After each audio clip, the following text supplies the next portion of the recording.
Hello guys, and welcome to a new Steel Division video today by me, Vulcan.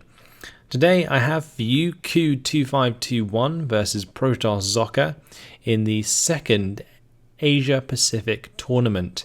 This is the semi-final, the second semi-final I have for you guys. And yeah, it'll be interesting to see how each of these guys match up. Ku2521 is currently the reigning champion of the Asia Pacific tournament, and Protosszocker is the host of the tournament. So quite two notable people for sure. Ku2521 is going to be bringing out the Guards Armoured in this one, and Protosszocker the 352nd Infantry. This is Cheux once again, and honestly Cheux seems like quite a competitive map in that we seem to see it quite a bit. But honestly, in this case, it's probably very much more favoured for the Guards Armoured due to things like the Cromwell 7s being able to just face tank the Pak 38s that Protosszocker will have. Protosszocker can also bring in Panzerjägers, I guess, but I doubt we will see them. It really depends.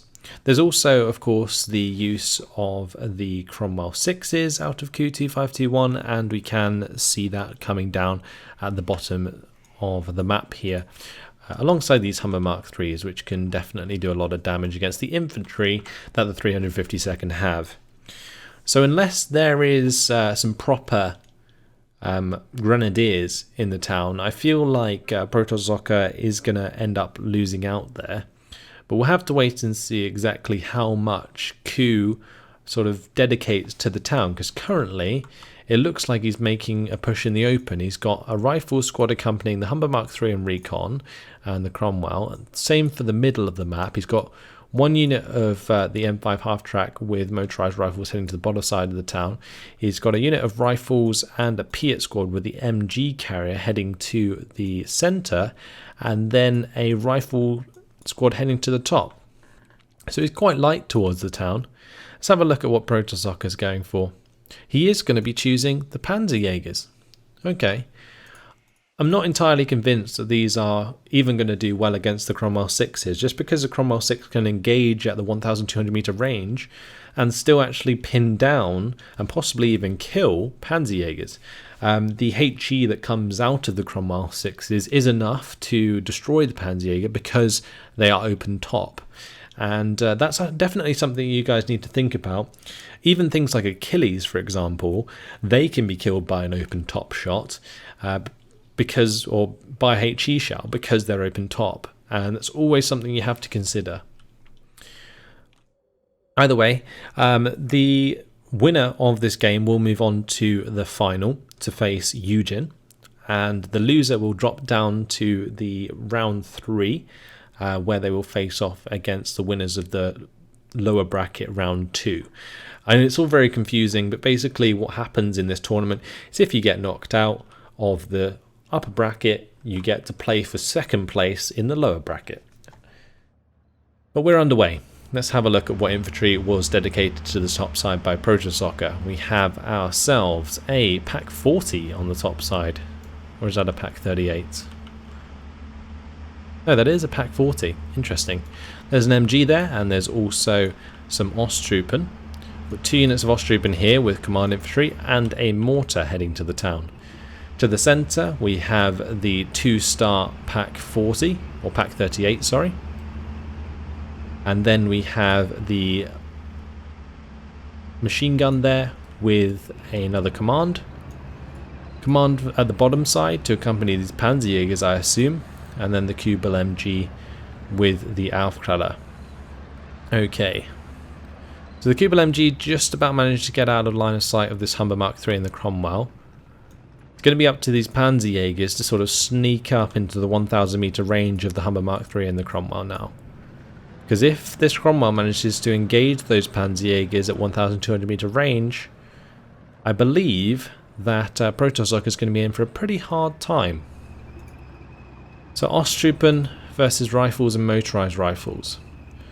I'm not entirely convinced about how this is going to go. I think rifles will probably be able to pin Osttruppen relatively easily, right? Because the Osttruppen have the disheartened trait.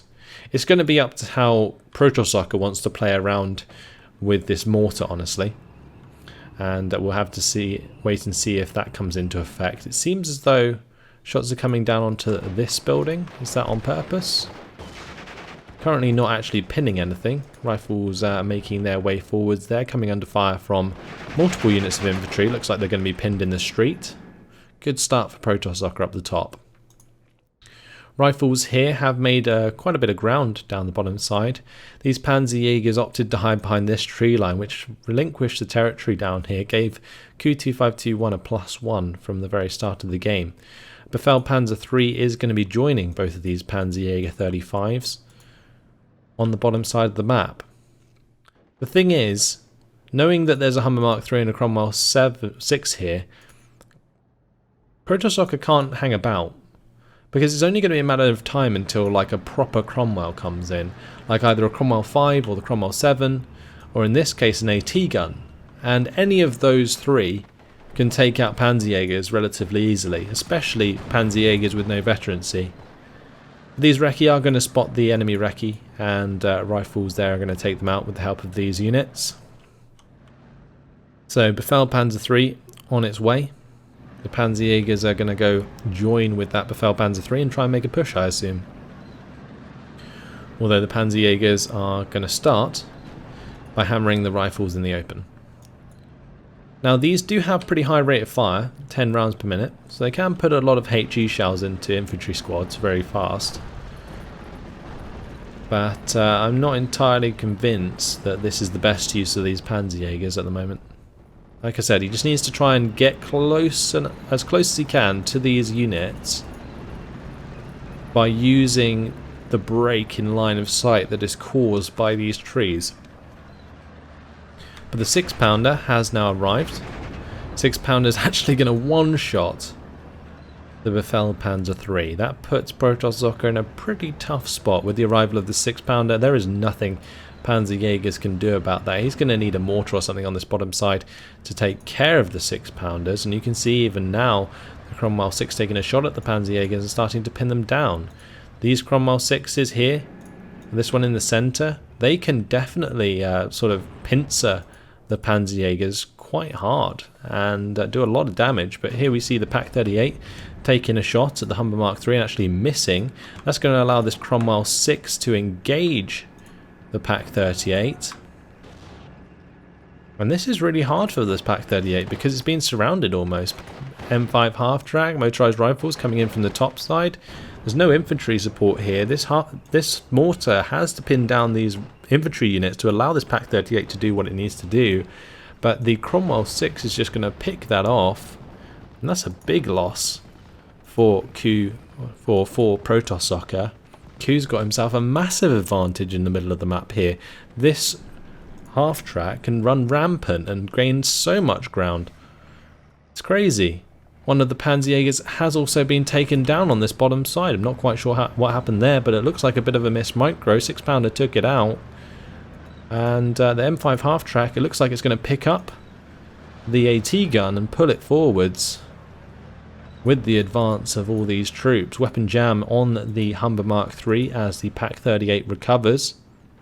It's going to be up to this Cromwell to find the line of sight. Doesn't need to find the line of sight, honestly. He could just fire position to the left or right of the Pak 38 and find the kill. And he finds the kill nonetheless.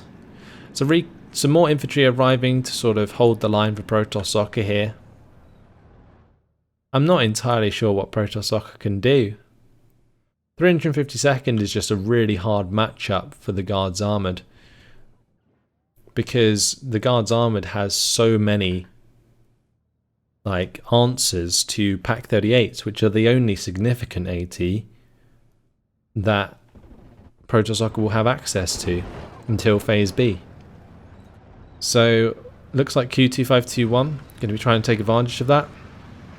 Has this M5 half-track unloading at position here. Gets the 6-pounder into a nice position to threaten the Panzerjäger.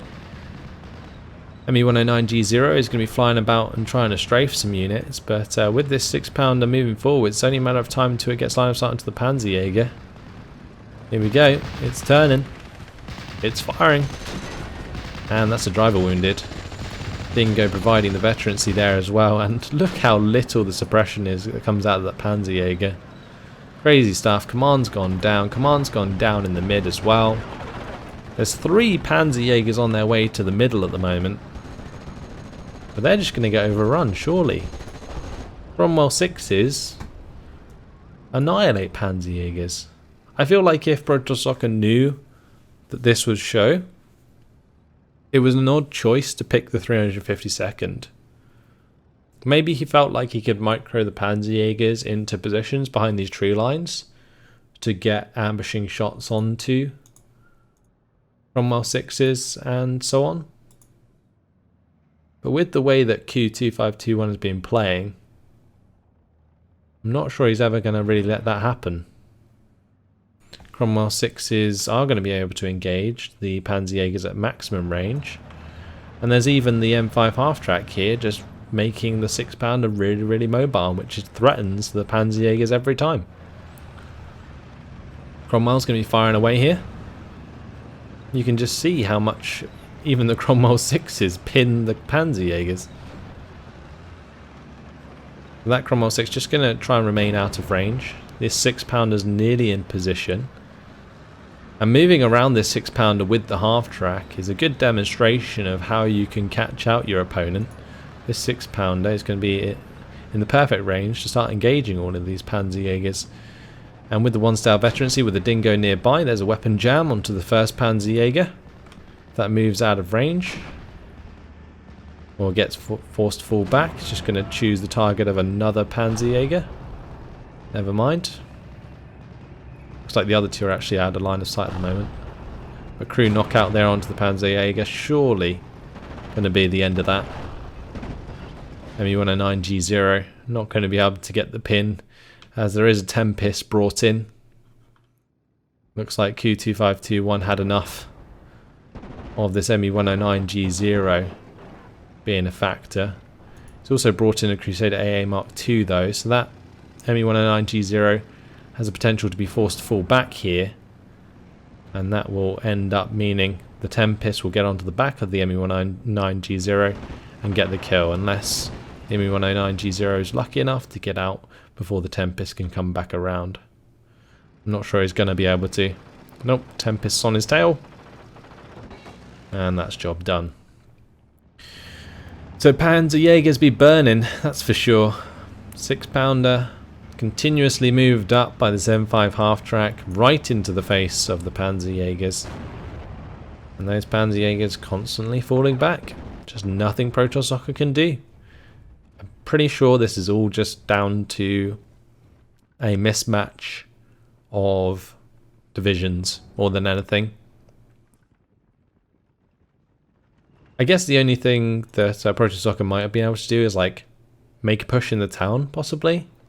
Try and like overwhelm the town with the Osttruppen, which are relatively cheap.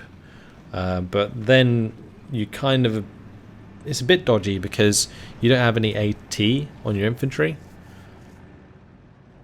So that's pretty hard to do without becoming under threat. Ju-87, this has got to hit the mark for Protosszocker to have any chance to come back. Nope, with the Crusader AA on the field, Ju-87 is just going to be incredibly inaccurate. Doesn't have any inherent veterancy. So we're currently sitting at +2 for Ku2521. Panzerjäger's under fire from Humber Mark III, and Protosszocker going to surrender after 10 minutes and 35 seconds. That is going to be the second semi-final of the second Asia Pacific tournament. Not the most spectacular game, honestly. Like I said, I think it just came down to a division mismatch at the start of the game. Nothing that the 352nd can do on that map against the Guards Armoured. Just a horrible matchup and map for the 352nd. If we look at the scores, it shows for sure 525 kills, or 45 kills to 40 losses. We jump over to the kills tab. It was the 6-pounder just took care of all of those Panzerjägers, even the Befehlspanzer III. And then in terms of losses, it was only the kill onto the Humber Mark III that we saw there. That was the only kill the guards' armors took throughout the entire game. Ku2521 showing us how to do it, that's for sure. But either way, what this does mean, guys, is that Ku2521 will be moving on to the final, where he'll be facing off against Eugen in a best of 3, which will be very, very fun to watch, I believe. Eugen and Ku2521, two very good players indeed. Protosszocker are going to be knocked down to the lower bracket round 3, where he'll be taking on 4 to try and find his way to 2nd place. But that's all for now, guys. Hopefully you've enjoyed it. Thanks for watching, and I'll see you in the next video. Goodbye.